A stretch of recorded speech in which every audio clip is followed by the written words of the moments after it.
good afternoon here, and we're going live today with a judo legend. I've got in the studio with me Brian Jacks, a celebrated name and a UK legend. And what we're going to be talking about is Brian's career, a very colourful career that you've had, Brian, as well. First of all, thank you very much for coming into the studio. Brian is a celebrated judoka and a world champion as well. But enough from me. What we'll do is we'll launch straight into the show. So thank you very much for joining us. It's a pleasure. Well, gracing us with your presence. Absolute pleasure. Especially because I lived just around the corner. You did? When I was a child and I was born there, and it's all in my book. So. And we're reminiscent about that as we were walking over, Brian. So we're based in Shadwell, for everybody who knows about us. And you were born and brought up in Cable Street, which is literally a stone's throw. Yeah, just around the corner, yeah. So what are your memories of this locality? It's changed a lot now, hasn't it? Oh, it's changed a hell of a lot, but I don't know. I mean, I had fond memories. I remember, and I've got one little section in the book. I was going to school on a bus. I was only 6 years old. In those days, you could go to school on, on the bus on your own, and I found £5 note on the floor. So I picked it up, and I didn't know what to do with it, so I gave it to my dad when I got home, and he took me straight to the police station, and I handed it to the police station, and 1 month later, I got the £5 back. So I bought a pair of shoes there. So you bought yourself a pair of shoes. Great story there as well. So you as a judoka, you won Britain's first medal at a world championship, but I want to go beyond that. I want to go back to, say, your youth. So your earliest childhood memories, you've talked about a little bit about growing up in a nice locality, but it was tough, very working class community like this as well. What influenced you to take up judo? Well, really it was my father. He's a London taxi driver, and he's a keen sportsman. He boxed at school. His father, my grandfather, boxed in school and in the army, and was British Army champion, or combined forces champion, in fact, in boxing. And Dad was a bit worried about getting mugged in the taxi because he was driving a London taxi. He wanted to keep fit and he wanted to lose weight, and he found that he could do all three of those in judo. And he loves a bargain, so he took up judo. So he took up judo. And then introduced me to it, yeah. And how did that introduction come around? Well, initially I didn't know he was doing judo at all. I had no idea. He came home after having done it for about 9 months and said that he wanted to take the family, that's my sister, my mum and myself, to the Chelsea Town Hall, where he was competing for the London Taxi Drivers Judo Association against the Metropolitan Police. So I went along as a little 8-year-old and sat in this big theatre and watched Dad on the stage. Coming up, there was 10 taxi drivers and 10 big policemen. And he was the first on, believe it or not. Okay. And the policeman was at least 4 or 5 inches up. Then, I thought he was a giant compared to my dad. And he came out, they bowed, as we do in judo, and took hold. The referee said begin. They took about 4 steps across the mat, and my dad swept his feet away. He went down on the floor, and the referee called Ippon. I didn't know what that meant. It meant the contest was a kind of a knockout. It was all over in 3 or 4 seconds. And that was that? That was it. That was the whole thing. He didn't even break sweat, right? No, he didn't break sweat. So that was your first experience of judo? And then guess what? He won a little trophy about this big, about as big as a telephone. And the trophy was given. The taxi drivers lost, and the police won. But however, they all got a little trophy, and he gave me the trophy, and I just thought I'd like to win loads of these, and that was it, I think. So that was a spark for you as a youngster. Yeah. I mean, a lot of successful sports people like yourselves, it usually stems from an influence from someone like a parent, a close school teacher, for example, or somebody they've witnessed at first hand as well. And exactly. It seems to be that your father, he fulfilled quite a few roles in that regard as well. So he was not, Yeah, he was. He was quite. He was a strong character, but he loved sport, and obviously he was very happy and pleased that I did it, especially because before I took up judo, I did have a very bad problem with this hiatus hernias that I had on my stomach. I had one operated on and then it came back again, and you know, that was a bad start for me, but however we got through that, and the rest is history.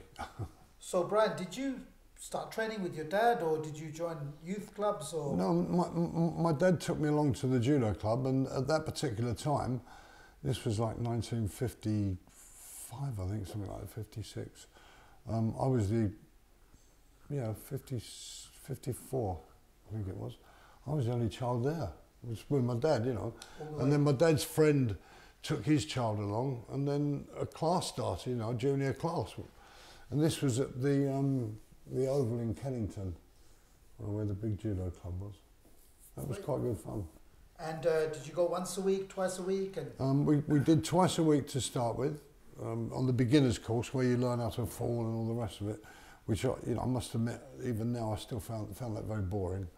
Just learning to fall was not. I wanted to get in and have a tussle. Yes. And we did twice a week, and we practiced mainly with the adults until a few of the parents brought their kids along, and then a children's class started, and then we got some sponsorship from Peter Sellers, and we had a Peter Sellers trophy, which Peter Sellers. Yeah. Wow. He sponsored the club. He did a little bit of judo, funny enough. And we did the Peter Sellers trophy, and our club won that. Going on a bit from the beginning. A lot of very, very famous people have done judo. Brian Blessed. Brian Blessed wrote the introduction to my book for me, or the there's loads of very famous. Honor Blackman. Yeah. In the past, Tiger Joe Robinson. Some people remember him. A lot of the more recent TV stars have done judo as well. So it's great. So here you are as a youngster. You're enjoying spending quality time with your father, training, tussling, like you said, breaking sweat, having a good old time. What makes you take the next step forward? I don't know, it's very difficult to say. I loved sport in school, and I did boxing and got hit on the nose a couple of times and didn't really like that at all. I did, played cricket. I didn't like football, but played quite a lot of cricket, and I loved rugby. I loved the tussle of rugby. And so judo became something that was, it's great when you can grab hold of somebody, and have a real tussle, and you get that feeling that you're actually fighting. I mean, in boxing, you're kind of at a distance, you hit and you move back, and then he hits, and you're not really contacting. But in judo, it's a really great contact sport. You roll around on the floor and see who's the strongest, and I think I progressed because I loved the fighting side of it, especially the grip, the grappling on the floor when you try to get someone on his back and hold him down, and he's trying to put an arm lock on you, and you're trying to get a string. I thought it was wonderful. So you moved on. You obviously progressed from where you were with your friends and members of your family. You had a good teacher to start with, didn't you? Yeah, I had a few good teachers, but one particularly good one, and he's 84 at the moment. He's still alive. He's still alive, and he still teaches now and again. Can you tell us a little bit more about him? Yeah, he started judo when judo was very, very young. We're talking about 1940s, something around that era. His name's Michael Lee, Mick Lee we call. He's now, as I said, 84. He started judo, became a black belt very, very quickly. Started teaching at the London Judo Society, which was, in fact, one of the first judo clubs in London, besides the Budokai, which is the biggest. He's now a ninth dan, I think, at judo, which is one from the very, very top, which is extraordinarily good. I've written quite a bit about him in the book. He was a great motivator, and still is. it's nice that he's still around. And do you keep in touch with your teachers? Yeah, I mean, in fact, I'm seeing Michael tomorrow night, Friday evening. A friend of mine is coming over tomorrow from Italy. His name is Angelo Parisi. He was, when my father first started teaching him at school, he was 14 years old. And at 19 he won a medal for Great Britain in the Olympics, the same Olympics as I won the medal in. He won a bronze medal. Then shortly after he met a French lady, became a French citizen, moved to France, didn't fight for Great Britain in the next Olympics because he became French. Fought for the France in the Olympics after and won a gold, a silver and a bronze medal for France. Amazing. So he won 4 medals in all. And I'll pick him up on Friday evening. Mick Lee, my old teacher, will be there. So you're having a bit of a get-together? Yeah, he's coming over for a big. This Saturday evening is a very, very important day for judo because the first ever judo club outside of Japan was in London, and it's called the Budokai. And this Saturday is the 100th anniversary of the Budokai coming to Great Britain. So there's about 300 people having a special anniversary dinner. Dinner. Sounds amazing. During your formative years, you spent some time abroad as well, learning. Yeah, I did, yes, yeah. Tell us a little bit about that. Well, at the age of 15, I went to Japan. I was learning to speak Japanese, learning judo, obviously. That was the main reason I went. I was 15 years old on one day when I actually arrived there. I lived there with a Japanese family on my own, just 15. Travelled from the Japanese family's house to the judo club every day and to the school where I was learning Japanese.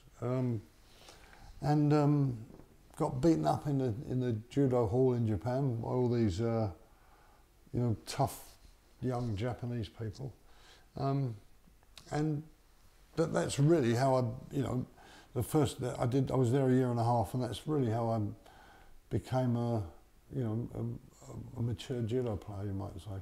And 6 months after I came back from Japan, I went back again for the Tokyo Olympics. So I represented Great Britain in the Tokyo Olympics as well. So, in your mind, how important was it for you to leave your trappings and your comfort zone to go out there to a foreign country where you don't know the language, the culture, the norms there, to learn judo?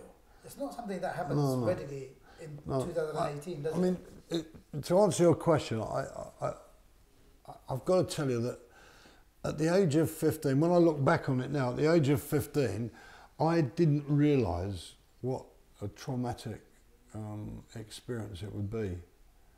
And I mean traumatic in the aspect that A, you're away from your parents, B, you're not getting Japan's 9,000 miles away from here, and the food is totally different in Japan. The whole culture is totally different. And it was very traumatic. I mean, I must admit, and I've written about it in the book, that I did cry quite a bit. Because I missed home, I missed my mum, and I missed my dad. I missed the lovely food. The East End food is beautiful. But then I think once you overcome that and you start to mature, and you mature very, very much quicker than you do when you're brought up in a family, because you have to fend for yourself. Everything I did, I mean, you can imagine when I was 15, I couldn't speak Japanese. I had to get around Tokyo. I mean, it was incredible. I mean, I didn't Japanese, right? I didn't know where I was going, didn't know where I'd, come from, because I had to learn the Japanese characters. Then when you get off the tube, you have to make your way to the actual judo hall. That was very, very difficult. Everything was a. But as I say, I think you learn to get on with it. You learn to get on with your life and do it. I weren't brought up, you must do this, you must do that. I just did it on my own. So it was a great experience. So you have the honour of being the first judoka to win a medal For England. So 1967, Salt Lake City. That's correct. Yeah. You created history. Can you talk us through briefly about your Yeah, experience? It must have been a whirlwind for you, but for the purpose of our interview and sure, to enlighten our viewers as well. Well, you must understand first of all that in the Tokyo Olympics in 1964, nobody outside of a Japanese person had ever won a gold medal in the World Championships. So only Japanese had ever won it. So Japanese really dominated judo up until about 1960, 68, 69. They dominated judo completely. And just to win a medal was amazing. Against the Japanese was an amazing thing at that particular point in time. But I was very lucky because I'd lived there, as I say, for a year and a half. I trained every day, quite hard. I got beaten to a pulp every day. You know, I mean thrown around, you know, bang on your back and get up and try to throw them and then bang, you go down again and so on. And I think, you know, that experience of living the pure judo life on the judo mat, having the experience of fighting people that are much older, much stronger, much more experienced, you learn very quickly. You know, children nowadays at from the age of 1, 2 are like sponges. They learn so much very quickly. So it wasn't enough for you to wind up a few people, being the first non-Japanese to come win a medal as well. You had to repeat the trick in 1972 in Munich. Yeah, that's right. So what happened there? What went wrong? Well, no, I won in between that. I'd won obviously the British Championships and the European Championships. But I just love doing judo, and I think that the experience of being thrown into a world of completely different culture from what I was used to at the age of 15 in Japan. I think being thrown into that world and having to get on with it yourself, it gives you a lot of inner confidence. You know, you think, well, you know, I'm here. I'm going to do my best. You know, because I know I can do it. Because if I can find my way around Tokyo with, you know, with all these Japanese writing everywhere, and if I can get on with eating Japanese food and, you know, mixing with it, it's something you learn to get on with and do, you know. And I think that helped me to win medals a lot, because I was very much more determined, very, very much more independent, and I knew what I wanted and where I was going, you know. So fast forward a few years now as well, and even now, I would say, you are hugely successful on BBC Superstars. For anybody who's watching now, and I've got a lot of viewers who will be able to reminisce and remember Superstars. It was compulsory viewing for a great program. And, you know, you're an iconic superstar. Pictures of it on the back here. On the back here as well. So there's pictures on the back of this as well, as of John Conte and all these people who took part on there as well. And you talk about that in your book as well, don't you? Yes, yeah, very much so, yeah. So, how did you get onto Superstars? Well, I was. It's a bit of an involved story, but I was coming to the end of my judo career, and I started to think to myself, well, what am I going to do when I stop doing? Do I really want to teach judo? Do I really want to coach every day? And I didn't really want to do that. And as I was coming to the end of the career, I thought the best thing to do is to do the thing I like best, and that's I love teaching. I like passing on knowledge. So I decided to go into college. I did my 3 years at college, came out, got a job in a school, and then I'd only been in the school for a little period of time. It was the Wilderness School in Sevenoaks, and I got this advert for a lecturer, Scale 1, in a university or college of further education. So I decided I'd have a go at that.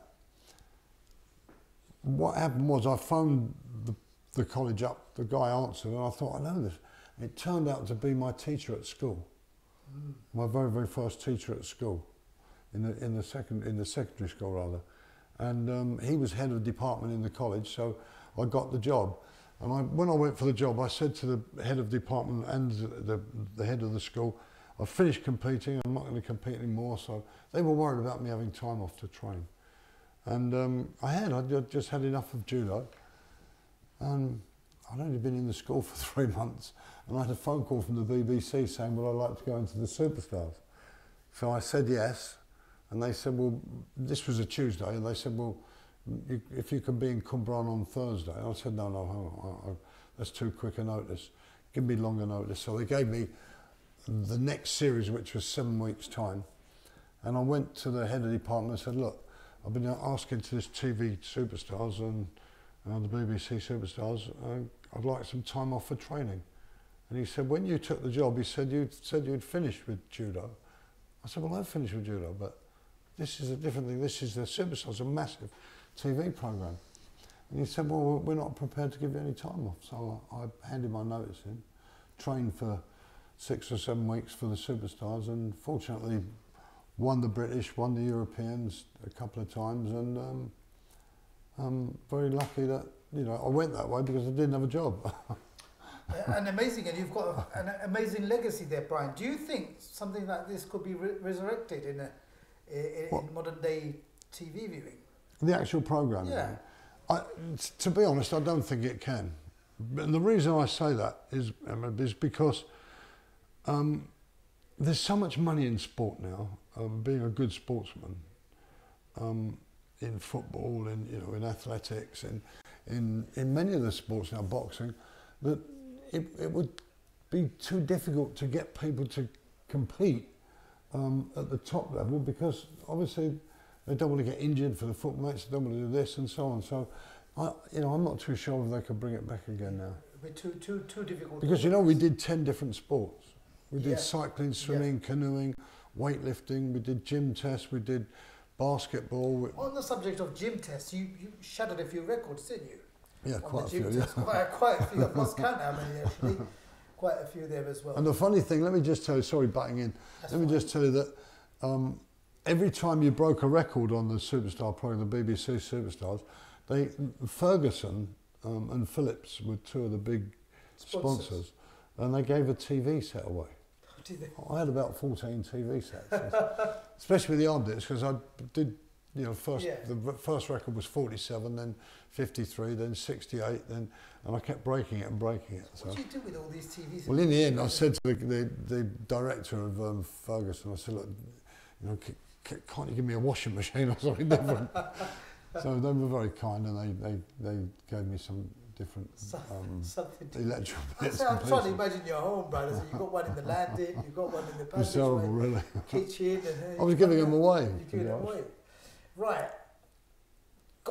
Moving on. Predator versus Brian Jacks. Tell me a little bit about that, please. Predator? Yeah.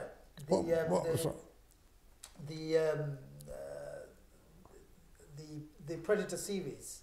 And moving on from that, so when we look at Superstars, for example, we had the creation of electronic games. So this was part of, should we say, the marketing, marketability that you held as well. Yeah. So we had Brian Jack's Superstar Challenge. That's right. Yeah. Okay. And the Ushimata. Ushimata, judo. So how did that work out? Did you have any influence on the actual game, or did just someone? No, I had a great influence on it. Obviously I didn't do all the technical stuff to get the characters together, but I actually sat with them and told them how to do it, or what I wanted done and so on. But it's funny you should mention that, because I'm really thinking now of now things have advanced so much with computer games. We're thinking now of doing some more on judo, and perhaps one about the BBC Superstars. And I think so too, and I think that would be brilliant, because you're right. I agree with you on that, Brian. Trying to get a megastars, I think if they tried to get Brian Jacks, if you were competing now, it would be very difficult for them to get you into the BBC studios or any other studio for that fact, because you'd be all over the world because of your status, should we say, and you'd be competing here and then. You'd probably be in Abu Dhabi, and they're earning lots more money than pocket money you did back then. But the computer game idea sounds quite good. Where you could have some artistic influence and... yeah, we've been talking about that just recently, and I think it would be a lovely idea because, A, the programme was so good, and it was so much about doing A sport, then B sport, and doing the sport as you do it in real life. And when you get 10 competitors that are good in their own sport and put them together and make them compete in different sports, it becomes a marvellous thing. And I think it would make a great computer game. I think judo would as well, because nobody's done a judo thing. I don't think anybody's done a wrestling one. I was just trying to think. So Brian, some advice for young people or those who are thinking or even seeking to pursue a career in your footsteps. Why should people take up judo? Right, well, really, I believe, and I sincerely believe this, and I've believed it a long time, that all ladies should do judo. All ladies should be introduced to judo or jiu-jitsu, which is very similar. Why? Well, it's a form of self-defense, which I think is helpful in any event. I mean, it's a great thing to do. And B, just doing it, just actually being on the mat with somebody else and rolling around and trying to throw people and just pulling around, tugging around and having in a gentle aspect, not a rough aspect, gives you fantastic self-confidence. Okay. And I believe all school, girls at school, I mean, from the age of, say, 12, 13, 14, 15 upwards, should do some kind of self-defense and should get this feeling of pulling around with someone, because if they ever get pulled around, they'll know what to do. So I think it's a very important thing. And for boys as well, young kids, and it gives them a lot of self-confidence. If somebody attacks you, I know now that if somebody attacks me, I know they haven't got a chance. I mean, I'm not being big-headed. Heaven forbid. No, but I mean, I'm not being big-headed, and I don't get in fights or anything, but I know I can handle myself. I know exactly what to do, and I think that's important. Also, there is so much to learn in martial arts, like judo, jiu-jitsu, karate, which all kind of intermingle because they all come from the same era.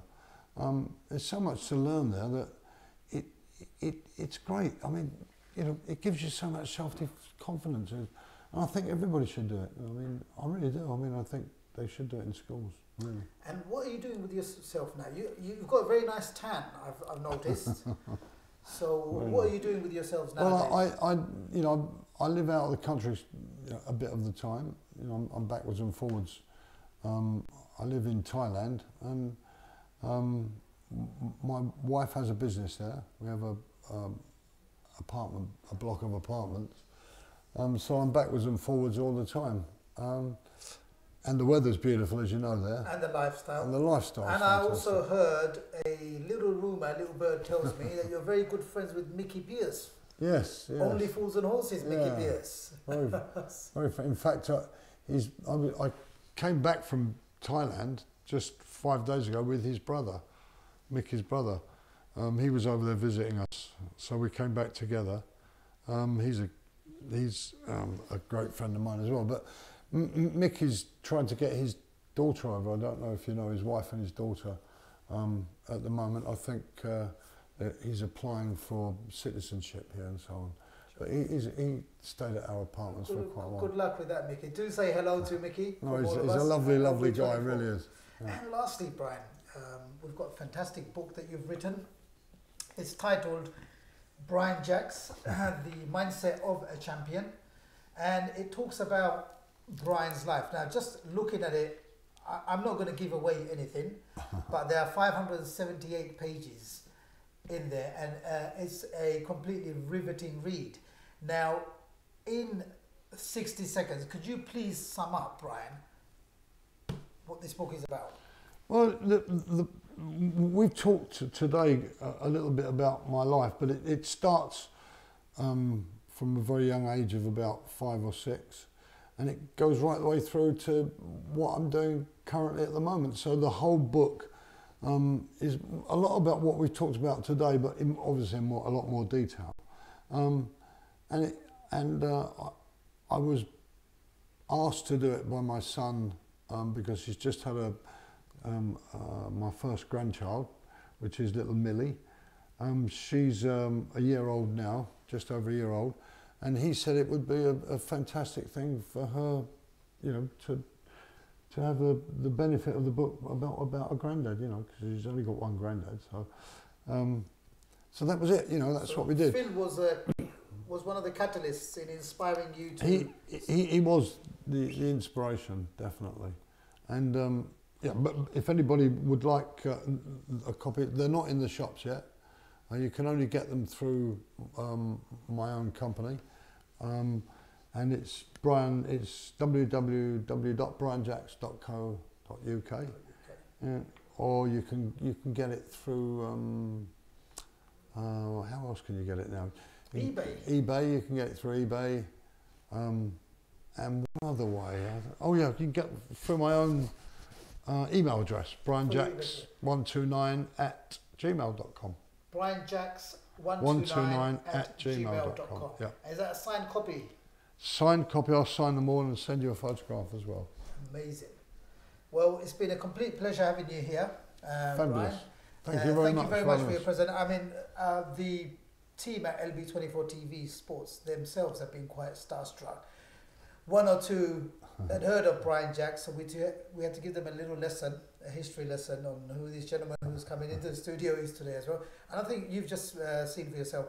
In terms of myself, I was a little bit too young to watch Superstars, but as I was growing older, I watched the old episodes, and since I've met you, I had the pleasure of meeting you the last 2 years.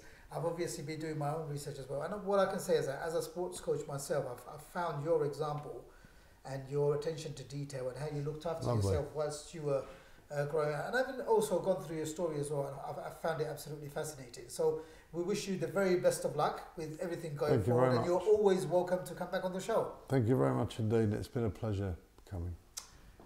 Viewers, thank you for watching. You can still download the show on our free LB24 TV app. You can also watch the show live on Facebook if you're on there now as well. You can catch up on the show later as well. Please, we do ask you to share the video so we can get as many views and share Brian's story with as many viewers as possible as well. And that's it from us. Thanks for watching The Sports Show.